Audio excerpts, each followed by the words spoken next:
Sirrin ɓoye The Hidden Secret na Muhammad Musa Bello MMB mai waƙa.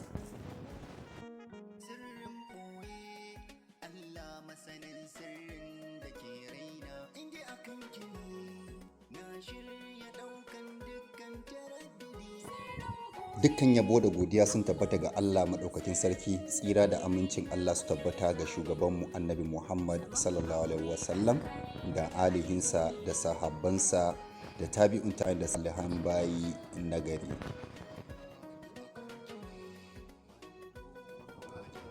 Sirrin ɓoye kashi na ɗaya.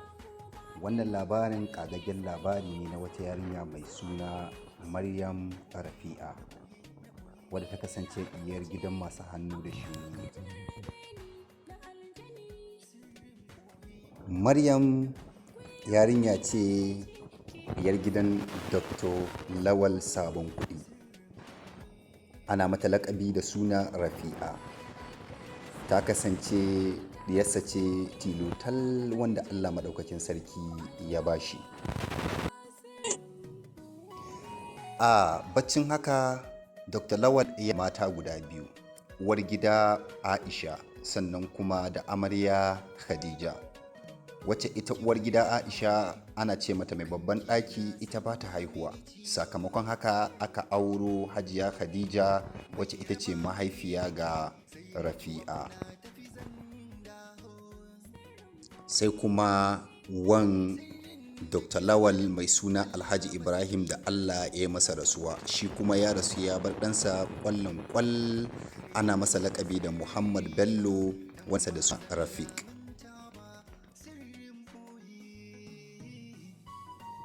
Shi ma Rafiq ɗa ne ɗaya tilo ga mahaifinsa, sai kuma mahaifiyarsa Hajiya Ramatu. Bayan mahaifinsu ya rasu sai Dr. Lawal ya ɗauke shi ya rene su tare da ɗiyarsa Rafi'a, domin sun yi alƙawarin haifin suna ciki idan ya haifi ya mace ce zai aura masa, haka zalika shi ma wannan sai ya masa alƙawari cewa idan shi ma mace ya haifa to zai aura ma ɗansa idan shi ma ɗan aka samu. Kun ga akwai alƙawarin aure tsakanin su tare da juna kenan. A sakamakon haka shakuwa mai tsananin ƙarfi ya shiga tsakaninsu da juna. Makaranta ɗaya aka kai su, wanda suka tafi suka yi digiri ɗinsu a ƙasan waje har suka dawo. Duk da cewa Rafi'a ta kasance mai jijji da kai sannan kuma ta kasance mai wulaƙanta mutane, amma tana mugun shakkar Rafiq saboda irin matsayin da yake da shi a rayuwarta, sannan kuma iyayen ba su ɓoye musu komai da ke tsakaninsu ba.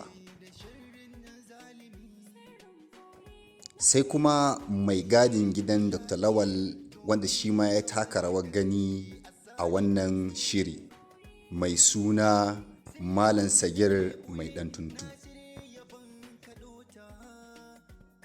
Sai kuma muƙarraban gidan Dr. Lawal wanda suke tare a cikin gidan, kama ga ma'aikatansa, kukunsa masu dafa masa abinci, masu kula da yaran, domin shi hamshakin mai kuɗi ne, likita ne wanda Allah maɗaukakin sarki ya albarkaci rayuwarsa da dukiya mai ɗimbin tarin yawa a tsakiyar Nasarawa. Sannan iyalansa guda biyu, Hajiya Aisha diyar sarkin Kano ne mai rasuwa, sannan ita kuma Hajiya Khadija diyar ƙanin sarkin Filato ne na farko mai rasuwa. Sannan aljani Mahafuz, shi kuma ɗa ne ga sarkin aljanu ga baki ɗaya birnin Maiduguri. To, mai sauraro sai a gyara kunne sannan a nemo abin zama a zauna domin ajiyar da labarin zai kaya. Idan wannan shine farkonka na zuwa wannan shafi, don Allah ka yi mana subscribe sannan ka danna mana like. Mun gode, laisa da alheri. Labarin kai tsaye. Shigowa na ke da wuya sai na hango Rafi'a a zaune a lambu.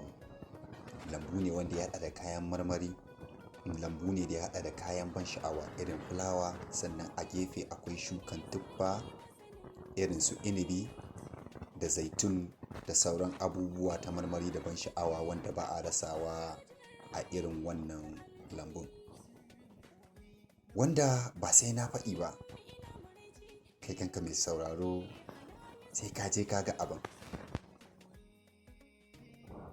Ɓangaren ma akwai bayu guda hudu da suke tsaye a gefenta. Ɗaya tana ɓangaren damarta ana ce mata Adama, tana mata firfita, sannan ɗaya tana gefen damanta ana ce mata Lawiza, ita ma tana mata firfita. Sannan kuma akwai guda ɗaya ta ɗau ƙafafuwarta ta ɗora a kanta, ko in ce a gadon bayanta. Sannan guda ɗaya kuma ta yi ɗora mata tiren kayan marmari a bisa gadon bayanta.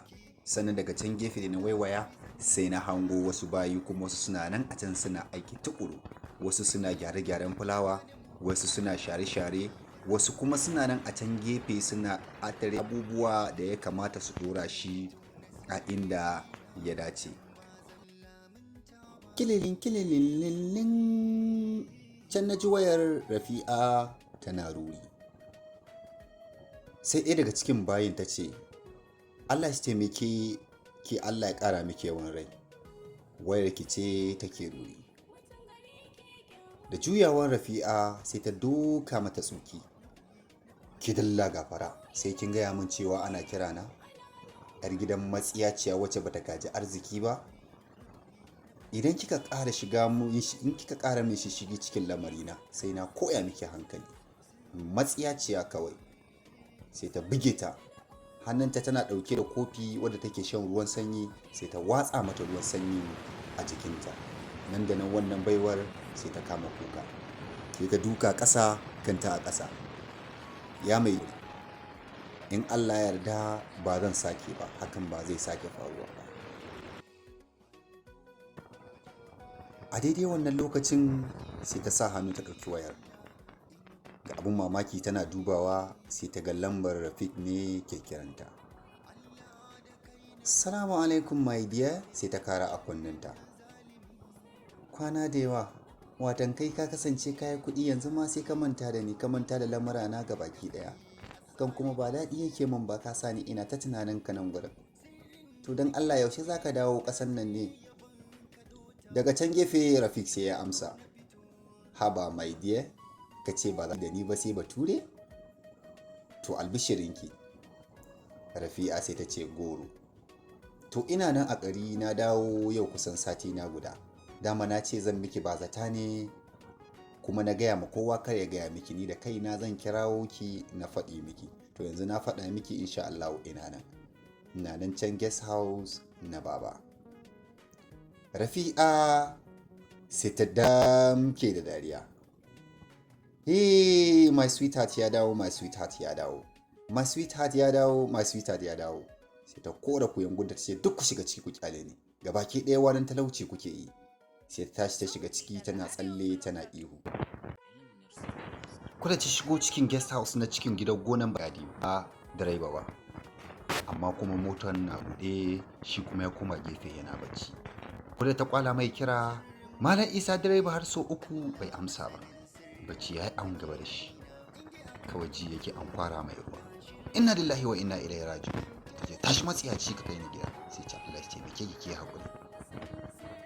Da ya miƙe sai ce ban ma na bukata, zauna matsiyaci ba ni makullin, yau sai dai ka kawo kanka gida. Shi ko sai miƙa mata makullin, ta tafi ta bar shi a gurin. Fitawan take da wuya ta kama hanyar gida ita kadai, tana tuki ta saka earpiece, tana jin waƙan MMB hasken rai. Tana tafiya, burki kake ji dam, sai ta tsaga ihu, wayyo Allah na, sai ta yi burki lokaci guda. To ko me Rafi'a ta ganin ya sa ta wannan firkicin? Wallahu ta'ala alam. To laifin daɗi ƙarewa. A nan ne shirin farko zai tattara nashi ban kwana da ku sai sati mai zuwa. Kuna tare da Muhammad Musa Bello MMB a wannan littafi mai suna sirrin ɓoye na Muhammad Musa Bello MMB mai waƙa. To don Allah kar ku manta ku yi mana like, comments domin shi zai ba mu ƙarfin gwiwa.